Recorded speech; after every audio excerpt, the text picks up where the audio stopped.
জয় যিশু। প্রথম পাঠ শিষ্যচরিত, 19 অধ্যায়, 1 থেকে 8তম পদ। এফেসাস নগরে পল বিশ্বাসীদের ওপর হাত রাখতেই পবিত্র আত্মা তাদের উপর নেমে এলেন।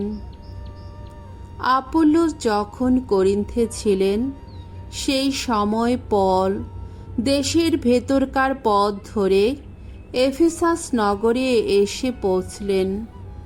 সেখানে কয়েকজন শিষ্যের সঙ্গে তার দেখা হলো।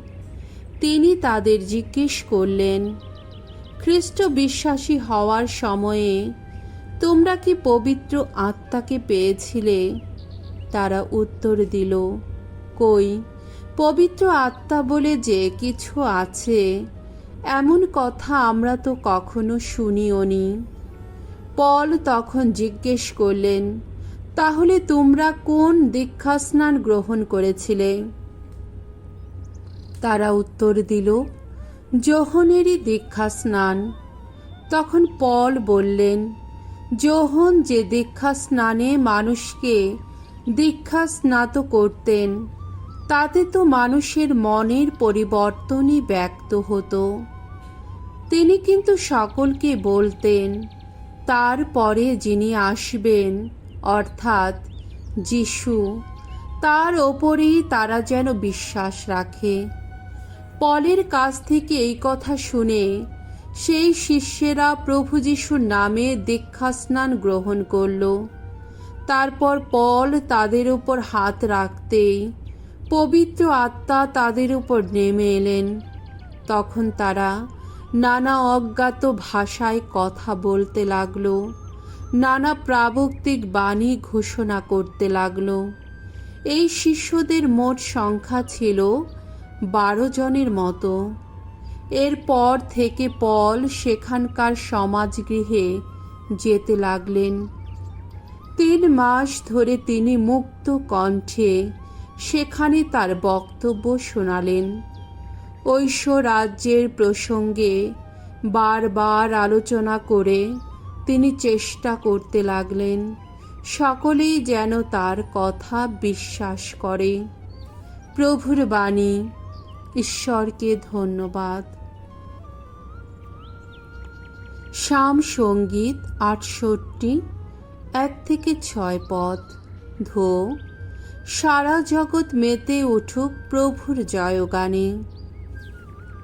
ঈশ্বর এবার যা করার করবেন, ছত্রভঙ্গ হবে তার শত্রুরা। তার বিরোধিতা করে যারা, তাকে সামনে দেখে দূরেই পালিয়ে যাবে তারা। মিলিয়ে যাবে তারা, চতুর্দিকে ধোঁয়া যেমন মিলিয়ে যায়। আগুনের কাছে মোম যেমনটি গলে গলে ঝরে যায়। ঈশ্বরের সামনে এসে দুর্জনেরা তেমনি ধ্বংস হবে। কিন্তু যারা ধার্মিক জন, ঈশ্বরের সান্নিধ্যে আনন্দ পাবে তারা। উল্লাস করবে, আনন্দে মেতেই উঠবে তারা। আহা, ঈশ্বরের উদ্দেশ্যে গান গাও, তার নাম গান গাও। তার নাম ভগবান। পুলকিত হও তারই সঙ্গ সুখে। বিধবার তিনি প্রতিপালক, অনাথের পিতা তিনি। ঈশ্বর তো তাই আপন পবিত্র নিকেতনে। ঈশ্বর নিজেই খুঁজে দেন সঙ্গীহীনের ঘর। বন্দীকে তিনি মুক্ত করেন, দেখান সুখের মুখ। বাণী বন্দনা। জয় মৃত্যুঞ্জয়, জয় তোমারই জয়। খ্রিস্টেরই সঙ্গে তোমরা পেয়েছ নবজীবন, তাই অন্বেষণ করো স্বর্গের সম্পদ। খ্রিস্ট যে আজ পিতার পাশে স্বর্গলোকেই আছেন সমাসীন। মঙ্গল সমাচার।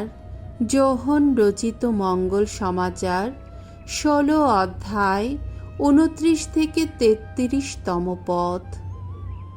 তোমরা সাহস হারিও না, কারণ আমি তো সংসারকে জয় করেছি। অন্তিম ভোজের সময় যিশু শিষ্যেরা তাকে এই কথা বললেন। এখন তো আপনি স্পষ্ট সোজা ভাষাতেই কথা বলছেন, কোনো রূপক আর ব্যবহার করছেন না। এখন আমরা বুঝতেই পারছি আপনি সব কিছু জানেন। কেউ যে আপনাকে কোনো প্রশ্ন করবে তার অপেক্ষায় থাকার কোনো প্রয়োজনই আপনার নেই। সেই জন্যে আমরা বিশ্বাস করছি যে আপনি ঈশ্বরের কাছ থেকে এসেছেন। উত্তরে যিশু বললেন, তোমরা কি এখন সত্যি বিশ্বাস করছো? দেখো, এমন সময় আসছে, আসলে সে সময় তো এসেই গেছে, যখন তোমরা প্রত্যেকে এখানে ওখানে ছড়িয়ে পড়বে, যে যার পথে সরে পড়বে, আমাকে একাই ফেলে যাবে। অবশ্য আমি কখনো একা নই, পিতা তো আমার সঙ্গেই আছেন।